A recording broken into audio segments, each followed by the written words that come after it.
नमस्कार. मी हनुमंत कापरे, एसलीपीएस वेलनेस या संस्थेचा डायरेक्ट सेलर डिस्ट्रीब्युटर आहे. तर आज आपण पुन्हा एकदा एक जबरदस्त असा खमलेटी गाव सामनगडाच्या पायथ्याशी आपल्याकडे ऊसाच्या पिकाचा जबरदस्त रिझल्ट आलाय.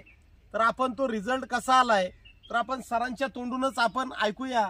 सर, तुमचं नाव सांगा. राजाराम कल्लापा माने, गाव तनवडी. ऊसाचं हे बेणं हे चांगलं आहे आणि आम्हाला सरांनी जे मार्शिंग केले त्या पद्धतीने आम्ही लागवड वगैरे केलेली आहे. आता ही कोणती व्हरायटी आहे ऊसाची? कोहिनूर. आता आपल्याकडे जे कोणत्या महिन्यात लागवड केली? नोव्हेंबर पहिल्या आठवड्यात. नोव्हेंबर पहिल्या आठवड्यामध्ये आपली ऊसाची लागवड केली आहे. साधारण आज आपल्याकडे 4.5 महिने ऊस झालेला आहे. तर तुम्ही सुरुवातीला आपल्याकडे आपल्या एसलीपीएस या संस्थेचं जैविकचं खत आपण काय काय वापरलंय तर आपण पाहूया. सुरुवातीच्या बेसळ डोस मध्ये लागवड करताना काय दिले आपल्याकडे? ही भुविटा आपली एक 4 किलोची बॅग आहे आणि हे इको हरेली आपलं वापरलेलं आहे, बेसळ डोस मध्ये वापरलेलं आहे. आणि आपल्याकडे फवारणीसाठी पीजीपीआर टॉनिक आहे आणि ॲग्रो 90 स्प्रेडर आहे आणि इको हरेली सुद्धा आपण फवारणीसाठी वापरलेला आहे. तर आपण पाहताय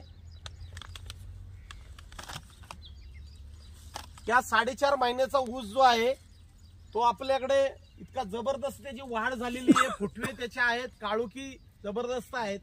तर तुम्हाला समाधानी आहात का तुम्ही? हा साहेब, समाधानी आहे.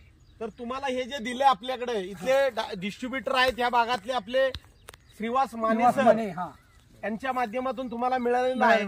तर नक्कीच तुम्हाला आता ही मोठी भर आता तुम्ही कधी लावणार आहात? आता 2 दिवसामध्ये मोठी भर लावणार आहात. तर तुम्हाला पण आता परत आम्ही भरीच्या वेळेस पण आपलं जैविकचं आपण किट वापरणार. तर नक्कीच तुम्हाला ऊसामध्ये पहिल्या पूर्वीचे ऊस असायचे समाधानकारक आम्हाला अशा पद्धतीने चांगला आहे. पूर्वीपेक्षा 1 नंबर ऊस आहे. पूर्वीपेक्षा चांगला ऊस आहे. जितका आम्ही अपेक्षा होती फुटव्याची त्याच्यापेक्षा भरपूर आहे आणि जैविक खतामुळे आम्हाला लाभ झालाय. बरोबर. आपल्या AWPL आपले जैविक खत आहे. आज जर आपण थोडस जर बघितलं तर आज जे फुटवे वगैरे इतकी 4.5 महिन्याचा ऊस आहे, इतकी त्याची हाईट वगैरे इतकी काळुकी इतकी चांगल्या पद्धतीने आज आपल्याकडे आहे. हा जबरदस्त असा रिझल्ट जो आलाय तर नक्कीच सर्व शेतकरी बांधवांना सांगेल की आजची काळाची गरज आहे. जैविक रासायनिक खतांचा भरमसाठ होणारा खर्च कमी करून आज आपली मातीची ताकद वाढवणं गरजेचं आहे. जर माती टिकेल तरच मोती पिकेल. धन्यवाद.